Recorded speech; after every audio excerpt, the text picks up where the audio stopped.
Welcome to Let Me Fix This. Enjoy the video. You begin by preparing deliberately. Clear a 1.5x work area and separate pieces into edges, corners, and color groups so you can see structure at a glance. Once done, assemble the frame first because edges give you constraints and reduce ambiguity. Make sure to use a reference image and 5000 degrees K-light to reveal true colors. Set a 25-50-minute focus timer to avoid fatigue. This primes pattern recognition and gives you immediate traction instead of guessing randomly. You now work in parallel.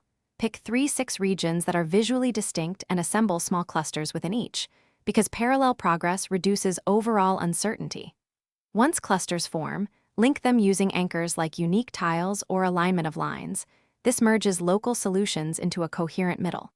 Make sure to use negative space and gradual gradients to test potential fits. Where pieces almost fit, rotate and compare edges and picture cues. Vary your pacing. Bright focus bursts with short breaks improves accuracy. You finish by methodically filling gaps.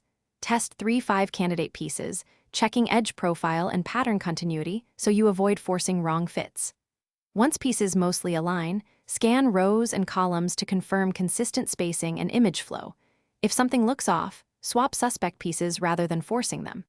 If progress stalls, isolate the problem area and undo the last 5-10 joins, then reevaluate local patterns and connectors. This troubleshooting step usually reveals a small error that, when corrected, lets the puzzle snap together.